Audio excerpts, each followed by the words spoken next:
पेड़ होने का अर्थ। ये कविता है। कवि का नाम है डॉक्टर मुकेश गौतम। इनका जन्म हुआ है 1 जुलाई 1970 में। कब हुआ है?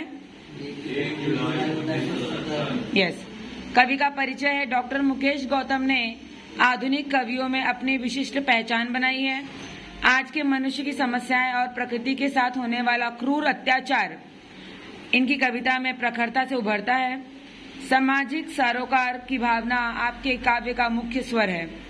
इनकी प्रमुख कृतियां हैं अपनों के बीच, सतह और शिखर, सच्चाइयों के रूबरू, वृक्षों के हक में, लगातार कविता, प्रेम समर्थक है, पेड़ इसकी क्या जरूरत थी, कविता संग्रह आदि। विशेषता है आधुनिक भावबोध की सहज सीधे रूप में अभिव्यक्ति, हास्य व्यंग का सफल मंचन, भावों के विचारों का प्रभावशाली ढंग से संप्रेषण। विधा है नई कविता।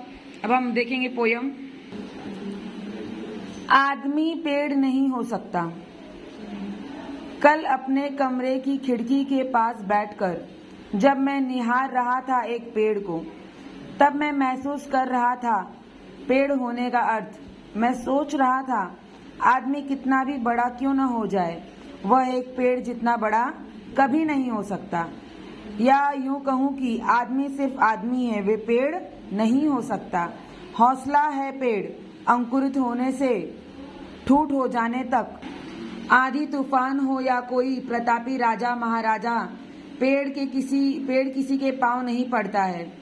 जब तक है उसमें सांस, एक जगह पर खड़े रहकर हालात से लड़ता है। पेड़ किसी का पांव पड़ता है? नहीं। प्रस्तुत कविता में कवि पेड़ के माध्यम से मनुष्य को मानवता, परोपकारी आदि मानवोचित गुण के प्रेरणा दे रहा है। कवि अपने कमरे की खिड़की के पास बैठा है और बाहर खड़े पेड़ को देखता हुआ है, तो पेड़ का हौसला, उसकी दान की प्रवृत्ति कवि को सोचने पर मजबूर कर देती है। अनगिनत विचार उसके मस्तिष्क मतलब उसके दिमाग में आने लगते हैं कि भाई पेड़ जितना तो महान कोई नहीं हो सकता है, राइट। मनुष्य कितना भी बड़ा क्यों ना हो जाए, वह पेड़ जैसा कभी नहीं बन सकता। पेड़ के हौसले से मनुष्य को सीख लेनी चाहिए। पेड़ जब से जन्म लेता है, तब से जब वह कोमल सा अंकुर होता है, तब से जीवन पर्यंत किसी का आश्रय नहीं लेता, किसी के ऊपर डिपेंडेड नहीं रहता, है ना। कैसा भी आंधी तूफान आए सामने, कैसे भी बड़ा से बड़ा राजा आ जाए, लेकिन पेड़ किसी के सामने झुकता नहीं है। जब तक पेड़ जीवित रहता है, जैसी भी परिस्थिति हो, एक ही जगह पर खड़े खड़े उसका डट कर सामना करता है। जबकि मनुष्य स्वभाव है कि शक्तिशाली व्यक्ति या स्वार्थी पूर्ति करने वाले के पैरों पर नाक रगड़ने से भी वो नहीं कतराता।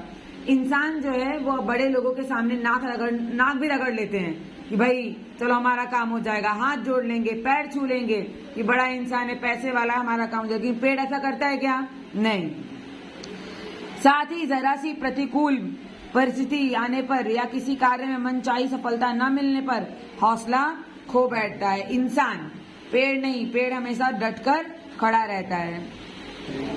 आगे दिया है पद्यांश 2 में, जहां भी खड़ा हो सड़क, झील या कोई पहाड़, भेड़िया, बाघ, शेर की दहाड़, पेड़ किसी से नहीं डरता है। डरता है क्या पेड़ किसी से?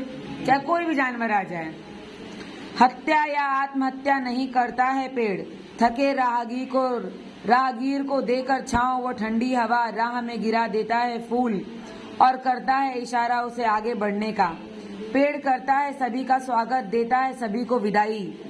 गांव के रास्ते का वह पेड़ आज भी मुस्कुरा रहा है, हालांकि वह सीधा नहीं टेढ़ा पड़ा है।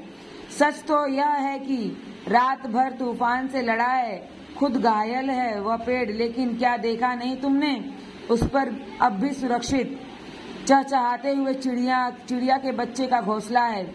जी हाँ, सच तो यह है कि पेड़ बहुत बड़ा हौसला है।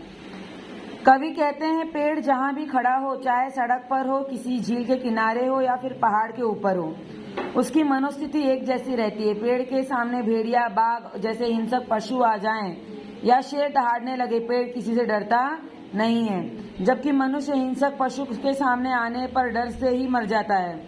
पेड़ मनुष्य के समान कभी किसी की हत्या करता है, न ही आत्महत्या करता है। न हत्या करता है, न आत्महत्या करता है। वो मनुष्य ही ऐसा करते हैं। इसके विपरीत पेड़ थके हुए यात्रियों को ठंडी हवा देता है, शीतल छाया देता है। यही नहीं, पेड़ राहगीरों के समक्ष पुष्प वर्षा करके मानो उनके अपने राह में आगे बढ़ने की प्रेरणा दे रहा हो। पेड़ के समीप जो भी आता है, पेड़ सभी का स्वागत करता है। वो तो पोयम पढ़ के ही आपको समझ में आ गया। यात्री जब थकान उतारने के बाद पेड़ के नीचे से उठकर चल देते हैं तो पेड़ सभी को विदा कर देता है। कभी कहते हैं कि गांव के रास्ते में मुस्कुराता पेड़ जाने कब से टेढ़ा खड़ा है। पहले वह पेड़ टेढ़ा नहीं था, अब पूरी रात तेज तूफान का सामना करता रहा। पेड़ घायल हो गया, इसी के कारण टेढ़ा भी हो गया, परंतु उसने अपना हौसला नहीं छोड़ा। पेड़ के शाखाओं में एक घोंसले में चिड़िया के चहचहाते छोटे बच्चे थे। सारी रात भयंकर तूफान चलते रहने के बाद भी पेड़ ने हौसले के कारण वह छोटा सा घोंसला सुरक्षित रखा। सचमुच पेड़ का हौसला बहुत बड़ा है। चलो आगे देखते हैं। दाता है पेड़, जड़, तना, शाखा, पत्ती, पुष्प, फल और बीज।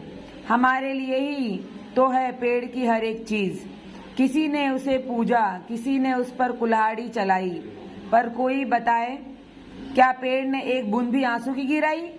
हमारी सांसों के लिए शुद्ध हवा, बीमारी के लिए दवा, शव यात्रा, शगुन या बारात, सभी के लिए देता है पुष्पों की सौगात। आदिकाल से आज तक सुबह शाम दिन रात हमेशा देता आया है मनुष्य का साथ। कवि को मिला कागज कलम स्याही, वैद्य हकीम को दवाई, शासन या प्रशासन सभी के बैठने के लिए कुर्सी मेज आसन। जो हम उपयोग नहीं करे वृक्ष के पास ऐसी एक भी चीज नहीं चीज है। जी हाँ, सच तो यह है, पेड़ संत है, दधीची है। आगे देखते हैं इसका अर्थ। पेड़ बहुत बड़ा दाता है। पेड़ के फलों के गुणों से तो सभी परिचित हैं, परंतु इसके साथ ही पेड़ की जड़, तना, शाखाएं हो या पत्ते, फूल और बीज, पेड़ का कोई भी भाग अनुपयोगी नहीं होता। मानव समाज में ऐसे भी लोग हैं जो पेड़ को पूजते हैं। दूसरी ओर अपने स्वार्थ के लिए पेड़ पर कुल्हाड़ी चलाने वाले, उसे काटने वालों की भी कमी नहीं है। लेकिन पेड़ मनुष्य के किसी भी दुर्व्यवहार पर कभी भी आंसू नहीं गिराता है। मानव पेड़ पर कैसा भी अत्याचार क्यों न करता हो करे, पर पेड़ उसे कभी बदला लेने का नहीं सोचता। वह तो जीवन भर देता ही रहता है। हम श्वासोच्छ्वास के माध्यम से विषैली वायु बाहर छोड़ते हैं। पेड़ उसे स्वच्छ करके हमें स्वास्थ्य वर्धक वायु प्रदान करता है। बोलते हैं ना, ऑक्सीजन और क्या हम लोग लेते हैं और क्या छोड़ते हैं? पेड़ क्या लेता है और क्या छोड़ता है? पेड़ कब छोड़ता है कार्बन डाइऑक्साइड, और ऑक्सीजन कब लेता है? ऑक्सीजन लेता है। हाँ, राइट। पेड़ रोगों के लिए विभिन्न प्रकार की औषधियां देता है। मनुष्य समाज में किसी भी शव यात्रा हो या शुभ कार्य या फिर किसी की बारात, पेड़ सभी को सजावट के लिए पुष्प की सौगात देता है। जब से सृष्टि का आरंभ हुआ है, अनादिकाल से पेड़ हमेशा मनुष्य को देता ही आया है। पेड़ कवि को कागज, कलम तथा स्याही प्रदान करता है। पेड़ वैद्य को, हकीम को विभिन्न रोगों के लिए दवाएं देता है। पेड़ शासन और प्रशासन लोगों को कुर्सी, मेज और आसन देता है। वास्तव में देखा जाए तो पेड़ की ऐसी कोई भी वस्तु नहीं जो मनुष्य के काम ना आती हो। पेड़ संत के समान है जो दूसरों को देते ही हैं, किसी से कुछ भी नहीं अपेक्षा करते। वास्तविकता तो यह है कि पेड़ दधीची हैं। जिस प्रकार दधीची ने देवताओं की रक्षा के लिए वज्रास्त्र बनाने के लिए जीते जी अपनी अस्थियां भी दान कर दी थी, उसी प्रकार पेड़ बिना किसी स्वार्थ के जीवन भर देता ही रहता है। अंडरस्टैंड? Very good.